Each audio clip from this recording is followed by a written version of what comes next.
What is up, everybody? It's your boy Foxy Poodles. Oh, God, it's been a minute since I said that. That's my bad. Life happens, guys. Life happens. You're moving around, doing a lot of things, vacation, hobbies, and things like that. You know, things come up. But we're back here. Boodle Gang, Foxy Boodle Gang, back here. Look, I don't know if you can see this on your screen. Let me know if you can see this on your screen in the comments. But I got the season leaders in the standings. Trying something out here. Season leaders in the standings as of today, which is June 2nd. June 2nd. I don't have a newspaper to hold up, but if I did, it would say June 2nd on it. Yeah, so all these photos, no copyright, please, no copyright. These photos are from the WNBA website, so I just, threw them up on the screen here. That's it. All right, look, I got some things I got to talk about. I'm still using the mic my friend gave me. My friend gave me this hat. Thanks to friends. Keep your friends close, I guess. Anyway, back to WNBA. So let's see. I got a couple of things to talk about. So where to start? Well, yesterday I was at my grandparents' house in Maryland. My granddad has never watched WNBA before because he was like, why not? I said, grandfather, we got a game tomorrow. We got a game today for you. It's the Indiana Fever versus the Chicago Sky, Camila Cardoso's debut. The game was great. Fever got their first home win. I mean, I was rooting for the Sky, but still a good game. I don't even know. It was chippy back and forth. Cardoso had like 11 points, I think. Angel Reese had like 13 rebounds or something. Caitlin Clark, I think, had maybe like 11 points, did fine. So that was good. He got to see all the up and coming superstars. Get to see how the WNBA's played and stuff. And he said he enjoyed it. Could have been saying that just because he's my granddad and he's got to say that stuff and he loves me. But I'm saying that he enjoyed it. He enjoyed the game. So it was fun making him watch. More people are watching it. Everyone's watching it. The attendance has gone up. Viewership has gone up. Is it because of Caitlin Clark? That's a chunk of it. That's for sure. But it's the whole argument. Well, Caitlin Clark is great. She's putting all these eyes on the WNBA, but also, the WNBA was something very well established beforehand. It's this back and forth. What side are you on? What's my take on it? I think that, I guess I'm playing the ran straight down the middle where, I was watching it. I was a fan before Caitlin Clark was, before I even knew who she was, before she was on the scene. So I was a fan of it, but, so I understand that there's Hall of Famers and great players beforehand who are already in the league, who have been doing the work.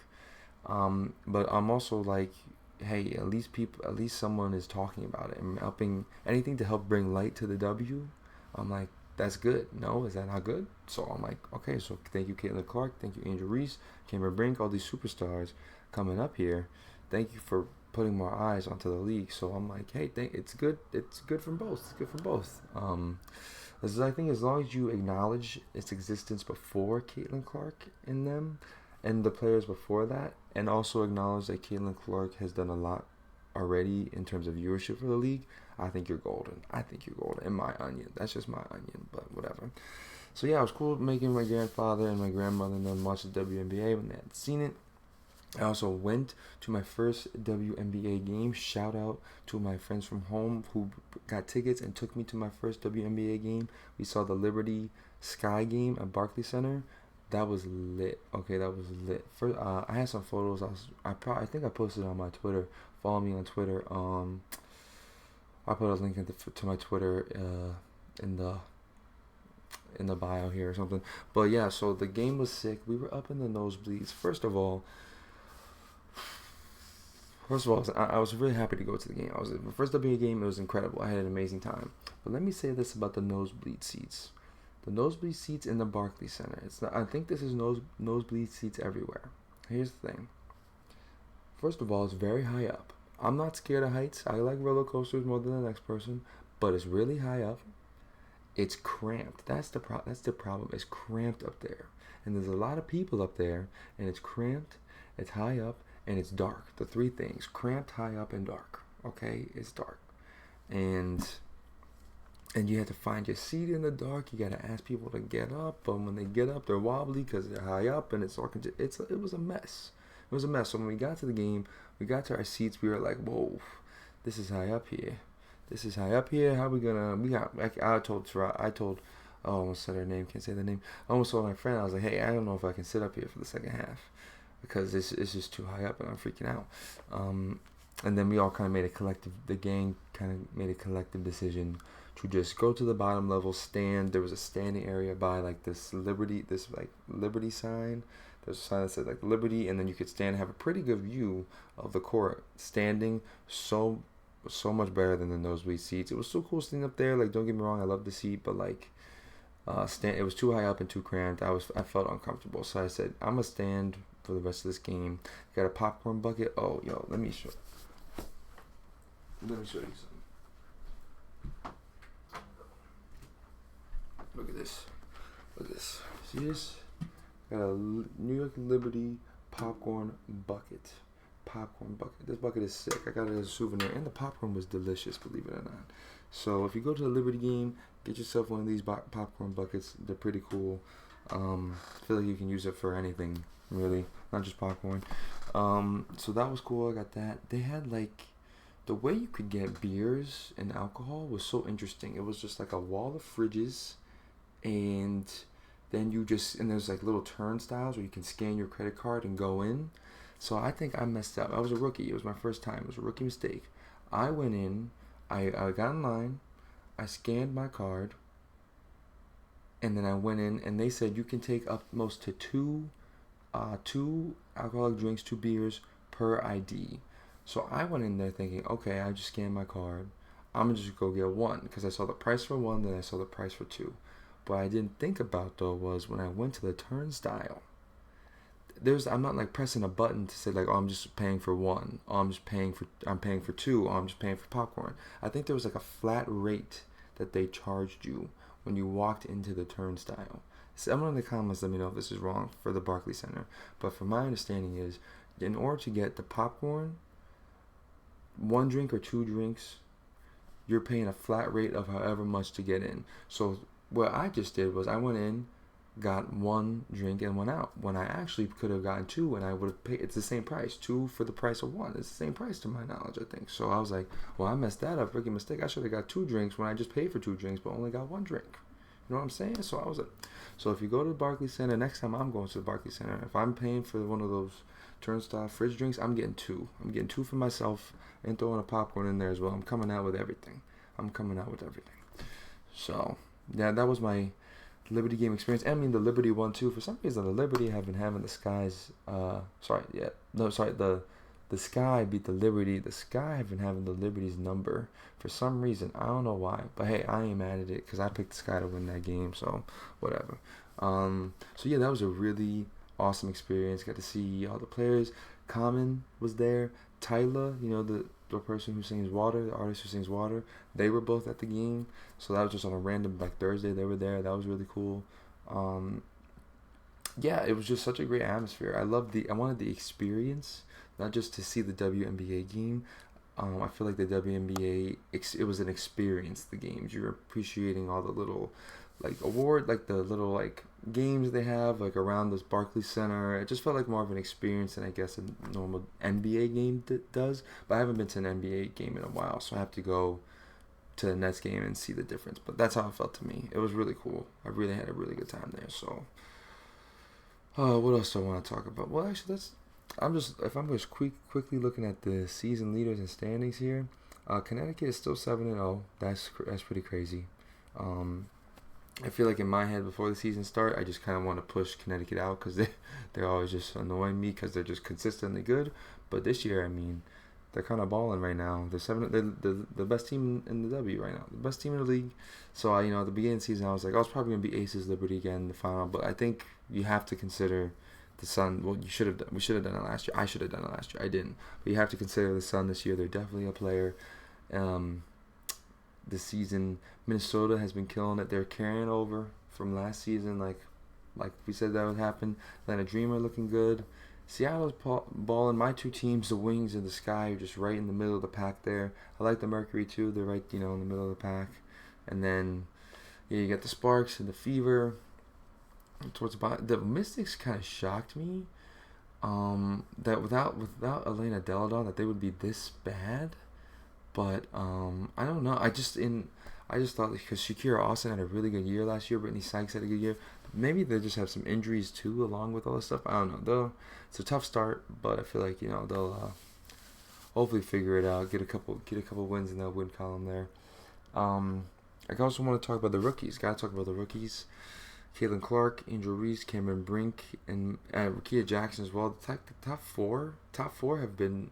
Oh, sorry, not the top four. Cardoso was number 3. She just played. She had a good first game though. So good seeing her back out there. But like the main 4, besides Cardoso and switch Cardoso out with Angel Reese, they've been playing very well. I think obviously people are talking about Clark's start and she's leading the league in turnovers, which she still is right now, leading the league in turnovers. But like, she had a 30-point game already. She's getting a lot of assists. She's getting 5, 6, and 5, however many points, 5 rebounds, 5 assists. Like she's just doing. The game is coming to her. It's coming to her. It's coming to all of them. Brink has been great defensively. 2 years, she's probably gonna be Defensive Player of the Year. I don't even think that's a crazy thing to say at all. Rakia Jackson's coming into her own. She's been scoring, playing very well. And then Reese, I was told Angel Reese is too short to be a big, and she wasn't going to be able to rebound in the league. I was told that. I said, I don't know. Some people, I said, great players who are just good at what they do. They're just going to score. They're just going to do what they do and make great plays. And Angel Reese, since hearing the announcers last game, is leading the WNBA in offensive rebounds. I'm pretty sure last game she had more offensive rebounds than defensive rebounds. She had 13 total rebounds. Like come on. So I just think if good players are gonna make plays and get stats and get numbers and get boards, it's gonna happen. So I think sure they needed a couple games to get adjusted to the WNBA, but shoot, guys, they're doing fine. They're doing what we thought they were gonna do and what we saw them do at school. So I don't know. So I'm just not surprised really. I'm surprised that people were doubting them for being able to do this, I guess. But it took a couple games to get in there. Now they're back doing the thing, and I love to see it. So yeah, that's my little stance on the rookies right now. I think they're playing very well. I love watching them play. It's very exciting. I love seeing them, fit into their teams and their roles. Still trying to figure all that out. Also, I gotta shout out Cameron Brink. I watched her on the Paul George podcast. She was awesome. Such a huge Cameron Brink fan. After that interview, you guys to check out. I followed her on Instagram. I was an automatic follow. I was like, she's a cool person. So, no, that was about it. It was cool. She was really cool. So, love to watch her play. I don't know. It's just been fun. I also want to refresh people on my 5 favorite players. I need to put my favorite players at the bottom right now, but I'm going to put it somewhere on this video so people know my favorite players. Favorite players right now, number 1, Satu Sabi. That's a given. Number 1, Satu Sabi. The rest I don't really have an order for, to be honest, because Satu is my number 1 favorite player in the W. On the remaining 4 people, I have Diana Taurasi. So we got Satu Sabi, Diana Taurasi, Shakira Austin. That's 3. I'm going to have to also choose Courtney Vandersloot, because when she was on the Sky, she was her and her wife Allie Quigley, when they were on the Sky, kind of helped bring me into the WNBA, and I was really following them. So I really like them. Also, Courtney and Allie were on Instagram Live in 2020 during COVID, answering questions, and they answered one of my questions. So love them for that. I take my Instagram commenting and celebrity interactions very seriously. I could dive into that another time. But so that was cool. I love Courtney Vandersloot. So I got Satu, Diana Taurasi, Shakira Austin, Courtney Vandersloot. Oh, and Bridget Carlton. I love Bridget Carlton. I don't know. I just do. I definitely had a crush on her back then and back in the day. That's probably how it started. But now it's just ingrained in my brain. I was just like, oh, Bridget Carlton. Love Bridget Carlton. Love her on the Lynx. Love her Team Canada. I know she's Canadian. She's balling. So like how she plays, like her style. She's pretty cool. So whatever. Those are my top 5. Satu Sabli, Diana Taurasi, Shakira Austin. Bridget Carlton. Who else did I say? And Courtney Vanderstoot. That's my top 5. Honorable mention, if I have a 6, which I do, obviously I have a lot of players I like. But a 6th player is Kalia Copper, also from when she was on the Sky. Now she's just balling for the Mercury, so I like her too. And I obviously like Jewel Lloyd and Arike Ogunbowale. I like these players, and I like all these players. So whatever. So that's my. If you're interested in who I'm watching and who I'm looking at, it's those people. Okay. Other thing we gotta talk about. I know it's right at 15 minutes here, so I gotta keep going. The Kennedy Carter versus Caitlin Clark thing. If you haven't seen the clip, search it on Twitter. There's a clip of Kennedy Carter basically saying something to Clark and then hitting her, fouling her, cheap shottedly. It seems like. I also like Kennedy Carter. I think Kennedy Carter's a great player. Honestly, when she came out in her rookie year, I think it was maybe from the Dream. She was like my favorite rookie at the time. So I really like Kennedy Carter as well. And I still do.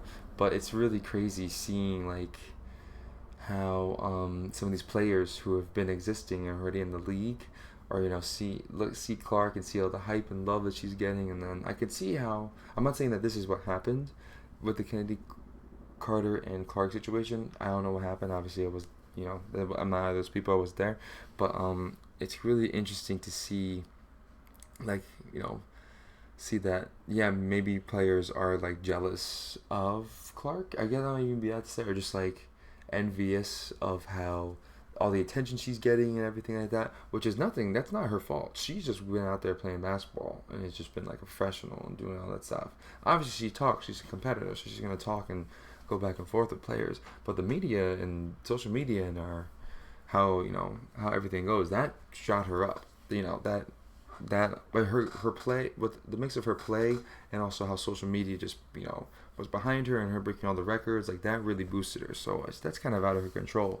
All the people wanting to see her and everything, that's kind of out of her control. She's just there playing basketball. So I see both sides. So again, I'm playing right down the middle there because I'm playing both sides. But I mean, that's just what it is. That's how I think about it right now. It's just very interesting to see.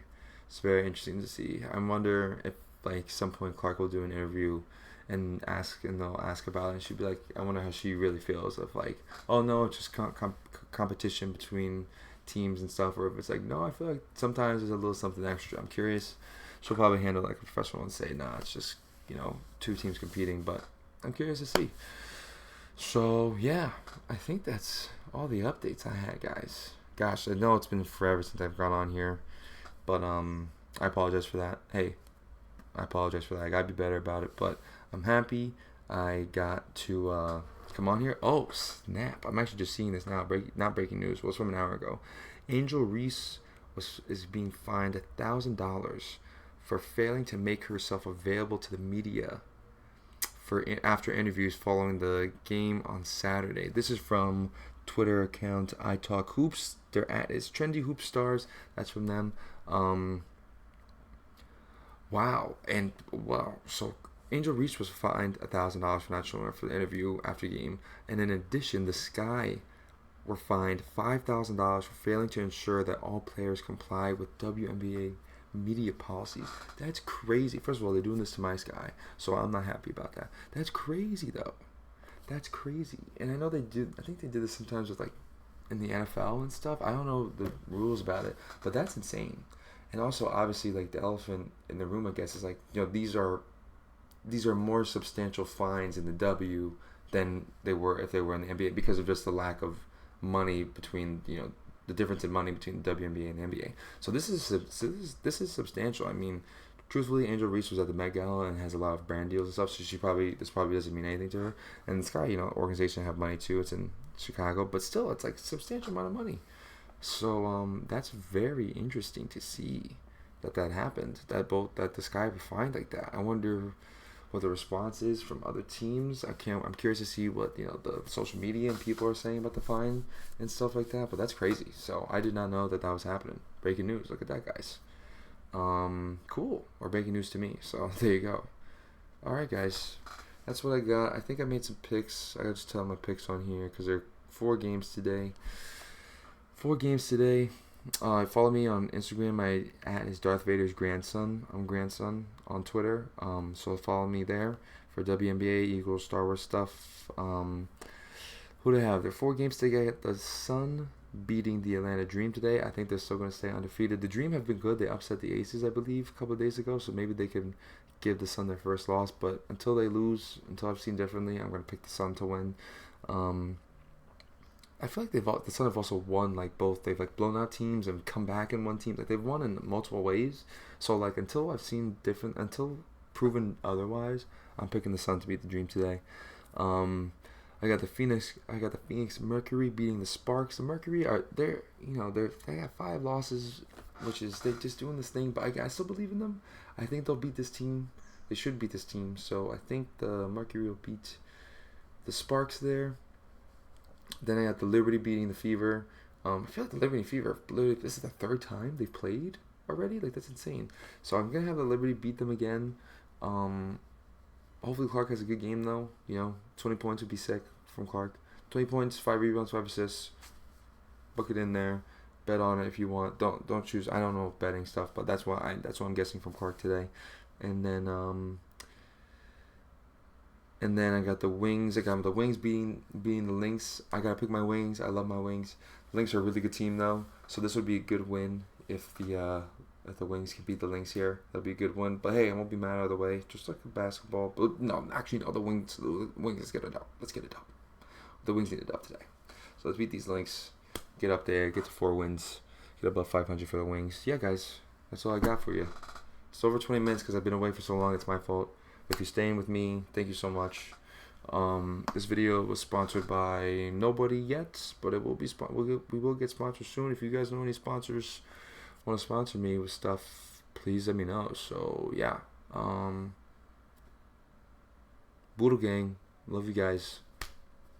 Peace. That was awkward and I loved it. Let's go.